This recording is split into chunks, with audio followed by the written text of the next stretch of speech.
Computer, activate the threat assessment matrix. Ooh. All right. Toys, loaded guns. What are we waiting for? We can work with that.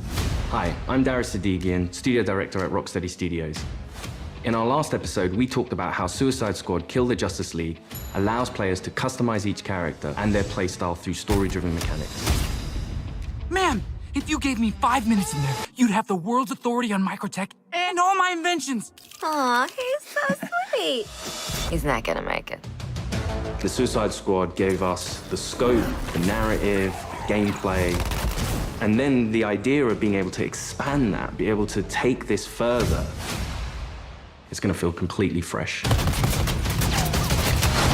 In that spirit, we want to deliver totally new content at no cost for those who purchase Suicide Squad Kill the Justice League. We're back in business. All right, let's steal this shit. Today we'll discuss customization options that draw from the full spectrum of DC Comics. You'll see emotes, rival taunts, outfits, and more. We wanted to have a game that was very focused, but this time we really want to expand out with being able to dynamically update, add new content, take on feedback, and evolve the game over time. For the first time ever, we'll give you a preview of what's to come after the credits roll on our main story campaign. We always designed the game in a way that we really wanted it to be accessible for everyone. And for those players that want to delve even deeper into our gameplay and into our systems, it really is about delivering new places to explore, new worlds to be in, new stories, new characters, and creating unique ways for you to play. We're gonna give you the content you love. Speaking of, what are you doing, mate? I'm smiling. Let's dive into Suicide Squad Insider Episode 3. Welcome to Task Force X. From the onset, Suicide Squad, being a squad, felt like the right fit for the kind of game that we wanted to make. You get to play with friends, you get to play on your own, but while you are playing on your own, you're playing with the squad, always. Every aspect of our games, we always look at it through the lens of Rocksteady's treatment. And that just doesn't stop at gameplay, that doesn't stop at story. When we're looking at the social features that we've really introduced into Suicide Squad, it has Rocksteady's approach. What do we think players will have fun with?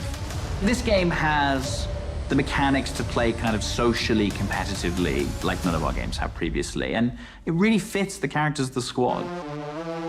With multiplayer, we're leaning into the competition within the squad to show off your skills, show off your mettle, be the best one. I'm a freaking superstar. The squad are working together under duress. And so it's fun to add in mechanics to encourage the players to behave in the same way. So a lot of the time what you'll actually be doing is trying to get the highest score, which luckily helps you all complete the mission, but the best player in any mission becomes the squad leader in multiplayer for the next mission. How great was I? We have leaderboards for solo play, for playing with one friend, two friends, or a 4-player squad. You're competing with everyone across the world. Cross-platform, it is the best of the best. Think you're hot shit on toast, but you're cold fart on bread. Did you see that? Tell me you did. I was like, how do you like that? Precisely. Outstanding!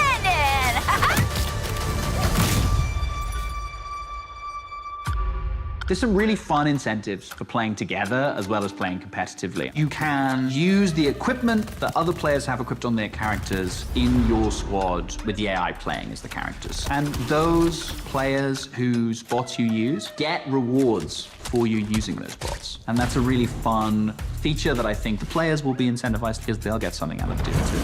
Farewell. We also have the rival taunt system, where on the leaderboards, if you pass your friends or anyone on your friends list who's also playing the game and you beat their score, well, next time they log in, they'll get this kind of funny quip just to show that, oh yeah, by the way, I beat you. Home run, baby.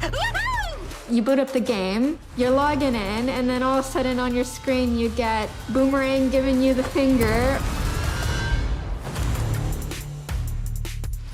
I think fans are going to have a great time with our remote system. Allowing players to kind of communicate in different ways, really in playful ways. As Rocksteady, as creators, this was another opportunity for us to really engage with our characters, extend the narrative through the players' choices with a very cinematic eye. Through the game, we offer many customization options and outfits to the player. You start off in the prison, you get your prison garbs, and then you evolve to the Task Force X outfits. Yeah, right. I was thinking something more fashion-forward. The outfit customization in our game is vast, to say the least. With this game, Rocksteady will deliver a full story-driven campaign to players, including more cinematics than any previous Arkham game. For players who survived the war against Brainiac's forces and want to keep the adventure going, Rocksteady is ready. We very much knew we had a story to tell initially, and then we wanted to carry on feeding into that, and then changing up the gameplay to have a game that was going to evolve through post-launch content. Suicide Squad Kill the Justice League is going to be one of the most generous, player-friendly, post-launch experiences available. Every season, we will have 2 episodes. Each season, there's going to be a different spin on how you play, and will be heavily themed by a DC villain. So there's many, many layers of influence from the DC world on how you play and what you do. The seasonal content gets automatically dropped into the game each episode. There's no playable content locked behind a battle pass, and the in-game shop is for cosmetics only.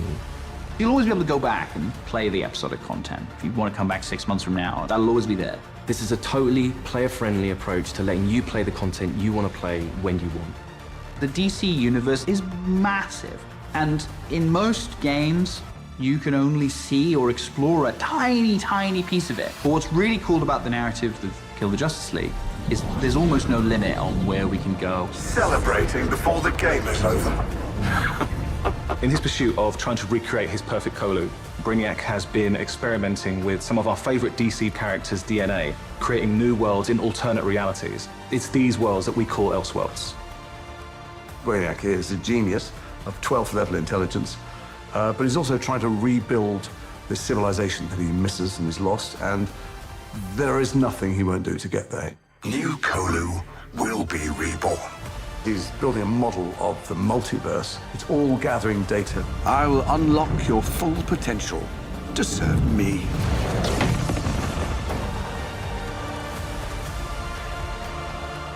There's different versions of everybody in different universes, and their timelines have just diverged at some point. We've got lots of amazing characters coming up in seasonal play that I'm really excited for players to meet. And the Elseworld Principles gives us lots of flexibility and lots of room to put our own spin on them.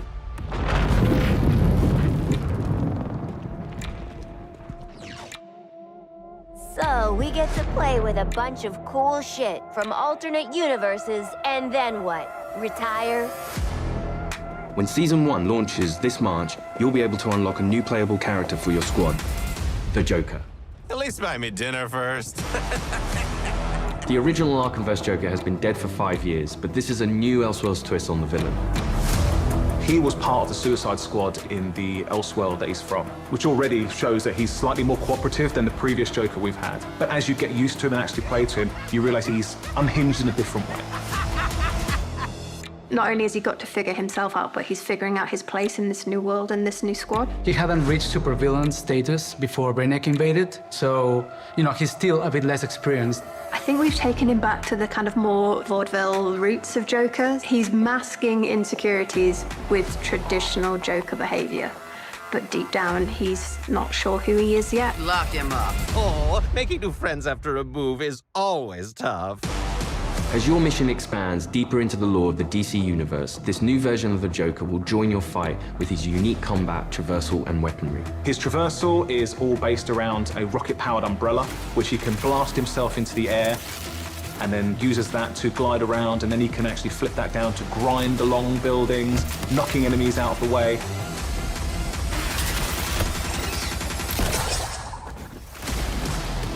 And the kind of frantic, vertical and horizontal energy that he has means you've always got to be moving and always attacking the enemies.